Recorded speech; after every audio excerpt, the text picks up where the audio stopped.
6:32 নাগাদ বেশ কয়েকটা সূত্রের খবর যেটা বলছে, এবং পাকিস্তানের তরফ থেকে যেটা দাবি করা হচ্ছে বারবার করে, যে তাদের প্রধানমন্ত্রী বারবার ফোন কলে কথা বলার চেষ্টা করছিলেন, কখনো জেডি ভান্স, কখনো মার্কো রুবিও, কখনো ডোনাল্ড ট্রাম্পের সঙ্গে, এবং তারা চেয়েছিলেন যে সময়টা, অর্থাৎ এই যে সময়সীমাটা বেঁধে দেওয়া হয়েছিল টিউসডে 8 PM, সময়টা আরেকটু বাড়িয়ে দেওয়া হোক, যাতে ইরান এই স্ট্রেট অফ হরমুজ বিষয়ে আরেকটু সহজ কথা বলে, তারা আরেকটু নমনীয় হয়। কিন্তু যেটা আরো গুরুত্বপূর্ণ সেটা হচ্ছে যে গোটা বিশ্বের মানুষ যখন এই যুদ্ধটা নিয়ে অন্যরকম কথা বলছে, যখন গোটা বিশ্বের মানুষের ওপর অলরেডি প্রভাব পড়ে গেছে, বিশেষ করে ইরান যেখানে যেখানে হিট করে দিয়েছে, ইউরোপের মূল ভূখণ্ডে পৌঁছতে হয়তো আর একটু বাকি ছিল, কারণ সাইপ্রাস পর্যন্ত তারা অ্যাটাক করে দিয়েছিল। ইউরোপের সরে আসা, একের পর এক দেশগুলো সরে আসা, স্পেনের সরে আসা, এবং তার পাশাপাশি ব্রিটেনের সরে আসা, গোটা ইউরোপ মোটামুটি তৈরি ছিল যে তারা আর যাবে না এই যুদ্ধটাতে, তাদের আকাশসীমা আর তারা ব্যবহার করতে দেবে না, মোটামুটি গোটা ইউরোপ একজোট হয়ে গিয়েছিল। কোথাও গিয়ে এটাও কি ডোনাল্ড ট্রাম্পকে এই পিছিয়ে আসতে বাধ্য করলো? দেখুন, আমি বুঝতে পারছি না এটাই যে পাকিস্তানের কি যায় আসে ইরানের কিছু হলে, মানে পাকিস্তান কে, কোন চেয়ারের ভিত্তিতে পাকিস্তান এই যুদ্ধটার ইনিশিয়েশনটা নেবে, যে বন্ধ হোক, চলুক, হ্যান করুক, ত্যান করুক, তাদের তো এটারই তো কোনো প্রবলেমের মধ্যে নেই ইরানের জন্য। কেন করবে পাকিস্তান এটা? সুতরাং পাকিস্তান, আমি কেন বলছি এই ন্যারেটিভটা মিথ্যে, তার কারণটা হলো Pakistan is another cheap tool of United States of America, যাকে ইউনাইটেড স্টেটস ব্যবহার করে একটা ন্যারেটিভ তৈরি করলো এবং পাকিস্তানকে বোঝালো যে তুমি এটা বলতে বাধ্য হও এবং বলো, তুমি হবে একটু সম্মান পাবে। আচ্ছা, শুনুন, যে লোকটা সারা জীবন সমাজে অবহেলিত, পিছিয়ে পড়া, যাকে কেউ পাত্তা দেয় না, তাকে দিয়ে আপনি কোনো সেলুনের ফিতে কাটান এবং সেটা রিল তৈরি করেন, ফেসবুকে লাগান, লোকজন হেভি লাইক দেবে। তাহলে কি মানে সামাজিক একটা স্বীকৃতি পাচ্ছে, আর কিছু না। এই সামাজিক স্বীকৃতিটা আমেরিকা পাইয়ে পাকিস্তানকে ইউজ করে একটা ন্যারেটিভ আবার তৈরি করার চেষ্টা করলো, পিস প্রসেস। ঠিক, দ্যাটস ইট, নাথিং এলস। কিন্তু এখানে দাঁড়িয়ে কোথাও কি আপনার মনে হয় যে 10 তারিখ পর্যন্ত যে সময়সীমাটা দেওয়া হয়েছে, 10 তারিখে সেই চুক্তিপত্রটাতে সাইন হবে ইসলামাবাদে, যেটা আমরা শুরুতে বললাম, আপনিও বললেন, আমরা আলোচনা করলাম, সেই পর্যন্ত আজকে হচ্ছে 8 তারিখ, 10 তারিখ আসতে এখনো 2 দিন বাকি, কোথাও গিয়ে কি আবার সাইরেনগুলো বাজতে পারে, সেই আশঙ্কা কি রয়েছে? কারণ একটু আগে আমরা আরও একটা ব্রেকিং নিউজ পেয়েছিলাম সূত্র মারফত, যে পার্সিয়ান গালফের যে এপারের দেশগুলো, সেখানে বেশ কিছু সাইরেন বাজতে শোনা গিয়েছে। দেখুন, ইসরায়েল কি করবে এই ব্যাপারে আমার একটা বিরাট প্রশ্নবোধক চিহ্ন আছে। ঠিক, ইসরায়েল আজকে সকালেও সম্ভবত অ্যাটাক কন্টিনিউ করেছে, এবং সেই অ্যাটাক ইসরায়েল যে কোনো সময় করতো। ইসরায়েলের জায়গায় আমি থাকলেও আমি করতাম, কারণ আমি তো কিছু পেলাম না, তো আমি কেন অ্যাটাক করবো না? আমি তো করবো অ্যাটাক। এবার আজকের ডেটে দাঁড়িয়ে ইসরায়েলের স্ট্যান্ডটা তো জাস্টিফাই করতে হবে। পয়েন্টটা হচ্ছে, দ্বিতীয় কথা হচ্ছে 10টা পয়েন্ট, যেই 10টা পয়েন্ট রাখা হয়েছে সেটা 10 তারিখ সাইন হবে কিনা আমার ডাউট আছে, এবং সাইন না হলে আমেরিকা কোথায় যাবে সেটাও আমার দেখার জায়গা আছে। ইরান হয়তো বা কোথাও গিয়ে নমনীয় হতে পারে, বাট আমার কোথাও গিয়ে মনে হচ্ছে এই হরমুজ বলুন বা যে কোনো অয়েল সভারেনিটি বলুন বা তাদের নিউক্লিয়ার সভারেনিটি বলুন, এটা কোনোভাবেই কোনো বিশ্বের কোনো দেশের আওতায় ইরান যেতে দেবে না।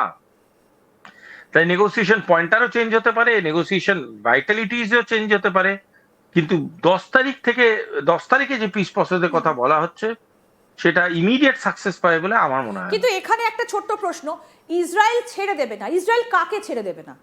ইসরায়েল কি আমেরিকাকে ছেড়ে দেবে না, না ইরানকে ছেড়ে দেবে না? কারণ ইসরায়েলের সঙ্গে তো ইরানের ডাইরেক্ট কোনো কনফ্লিক্ট ছিল না, তারা তো আমেরিকার সঙ্গ ধরে গিয়ে ইরানকে অ্যাটাক করেছিল। এক্স্যাক্টলি, তাদের আইডিওলজিক্যাল ডিফারেন্সটা ইউজ করা হয়েছে। আমেরিকাকে ছেড়ে দেবে না এই কথাটা কেন উঠে আসছে না? না না, ইরান কেন এটাকে জড়িত হয়েছিল? কারণ ইরান তার লজিক্যাল ডিফারেন্স পেয়েছিল ইসরায়েলের সাথে, এবং ইরান আর ইসরায়েলের এই লজিক্যাল ডিফারেন্সটা তো আজকের না, বহুদিনের। কিন্তু এই ডিফারেন্সটা ইহুদি এবং ইসলামিক যে রাষ্ট্রের দুজনের মধ্যে যে লড়াই, আজকের না, হ্যাঁ, বহুদিনের। কিন্তু এটার এরকম বিভৎস কাইনেটিক একটা ফেজ এনে এসেছিল আমেরিকা যখন ক্যাটালাইস্ট হিসেবে কাজ করত। ঠিক, একদম। কিন্তু আজকের ডেটে দাঁড়িয়ে ইরান যে ক্ষতিগ্রস্ত করলো ইসরায়েলকে, সেই ক্ষতিটা করার যে লেভেল অফ অ্যাগ্রেশনে তুলে দিয়ে ক্ষতিগ্রস্ত করলো, আমরা জানি না এখনো ইসরায়েলের কে কে জীবিত, কে কে মৃত, হোয়াট এভার, সেই জিনিসটা তো একটা অডিট হবে, একটা ওয়ারের তো অডিট হয়, একটা লসের তো অডিট হয়। সে অডিটটা তো ইসরায়েল দেখবে আমার কি কি গেল, সে আমার কি কি গেল নিয়ে আজ না হলে কাল তাকে আমেরিকার সাথে টেবিলে বসতে হবে। সব জিনিসের উত্তর তো যুদ্ধ হতে পারে না, টেবিলে বসতে হবে। সেখানে তো সেটা তো তাদের লজিক্যাল ডিফারেন্স আনবে আমেরিকার সাথে, যে আমি তোমাকে সহযোগিতা করে আমি কি পেলাম, আমি তো লোকসান হলো আমার। ঠিক। তো দেয়ার লাইজ ইসরায়েল স্ট্যান্ড, যে ইসরায়েল তখন কি স্ট্যান্ড নেবে, যে ইসরায়েল তো তখন বলতেই পারে যে আমিও ইউরোপদের সাথেই থাকলাম, আমি আপনার সাথে কোনোদিন আর জড়িত হবো না। আপনি এইভাবে আজকে লজিক্যালি আজকে কর্নার এই হতে পারে। মুহূর্তে দাঁড়িয়ে এই পরিস্থিতিকে কি বলবেন? এটা কি পুরোটাই সিআইএ এর ব্যর্থতা? শুধু সিআইএ নয়, America as a state of affairs পুরোটাই ব্যর্থ হয়েছে। আমেরিকা আজকে পলিটিক্যালি হেরেছে, কাইনেটিক ওয়াইজ হেরেছে। আমেরিকা ভেবেছিল যে আমি নাচুই পাড় নাচুই পানি করে একটা মাঝামাঝি জায়গায় থাকবো।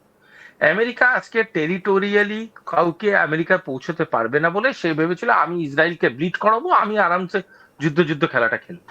কিন্তু আমেরিকা আজকে ইকোনমিক লস হয়েছে, লজিক্যাল লস হয়েছে, টেরিটোরিয়াল লস হয়েছে, নানান রকম লস ফেস করেছে। আজকে ইসরায়েলের মতো টুলকে আমেরিকা ধ্বংসাস হয়ে গেছে। ইসরায়েলের মতো টুল প্রচুর ক্ষয়ক্ষতি হয়েছে, কিছুটা সত্যি কিছুটা কাউন্টার ন্যারেটিভ আছে। কিন্তু এটাও তো বাস্তব যে আমেরিকার যে ক্ষয়ক্ষতিগুলো হয়েছে সেই ক্ষয়ক্ষতিগুলো আমেরিকা এক্সপেক্ট করতে পারেনি। ইসরায়েল তো জানতোই তাদের ক্ষয়ক্ষতি হবে, ইরান তো জানতোই তাদের ক্ষয়ক্ষতি হবে, ইরান তো রেডি ছিল ক্ষয়ক্ষতি হওয়ার জন্য।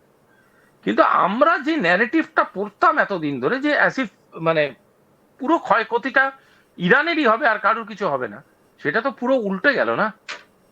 এবং উল্টো সাইডে যে ক্ষয়ক্ষতিটা হলো আজকে তার জন্যই তো পিস টকসটা স্টার্ট করছে। একদম, অর্থাৎ অনেকগুলো বিষয় এখনো দেখার, যে শেষ পর্যন্ত পিস টকটা কোথায় শেষ হয় এবং শেষ পর্যন্ত এই যে জায়গাগুলো রয়েছে সেই জায়গাগুলো, অর্থাৎ এখনো বেশ কিছু ক্ষুদ্র ক্ষুদ্র জায়গা রয়েছে যে আমেরিকাকে শেষ পর্যন্ত হরমুজ প্রণালীটা এইভাবে ছেড়ে দেবে। তারা কি সেনা প্রত্যাহার করবে? সিরিয়া, লেবানন, তাদের ওপর থেকে কি কোনোভাবে এই যে যুদ্ধ করা যাবে না যে শর্তগুলো ইরান দিয়েছে সেগুলো কি ইসরায়েল মেনে নেবে? কারণ ইসরায়েলও ভীষণভাবে ক্ষতিগ্রস্ত। কোথায় রয়েছেন এই মুহূর্তে বেঞ্জামিন নেতানিয়াহু, তিনি কতটা সুস্থ সেটা নিয়ে প্রশ্ন উঠছে। একই সঙ্গে ডেভিড দাদি বার্নি, তিনি শেষ হয়ে গিয়েছেন, মোসাদের চিফ। এমনকি এই রকম ভিডিও সামনে এসেছিল যে মোসাদ নেতানিয়াহুর বাড়ি ঘিরে রেখেছে। এমন কথাও শোনা যাচ্ছে যে বেঞ্জামিন নেতানিয়াহুর পরিবারের অনেকে শেষ হয়ে গিয়েছেন। এই হিসেব নিকেশগুলো যখন সামনে আসবে, তেল আভিভে কতটা ক্ষয়ক্ষতি হয়েছে সেইগুলো যখন সামনে আসবে, তখন বোঝা যাবে যে আসল সত্যিটা ঠিক কোন দিকে গড়াচ্ছে। অনেক ধন্যবাদ শুভাশিস, অনেক ধন্যবাদ যে বিষয়টা সম্পর্কে আপনি বললেন এবং শেষ 90 মিনিট কেমন ছিল সেটা আপনি তুলে ধরলেন। একদিকে পাকিস্তান কি আদৌ এর মধ্যে কোথাও রয়েছে, নাকি পাকিস্তানকে দিয়ে কোথাও গিয়ে আমেরিকা নজর ঘোরানোর চেষ্টা চালিয়েছে?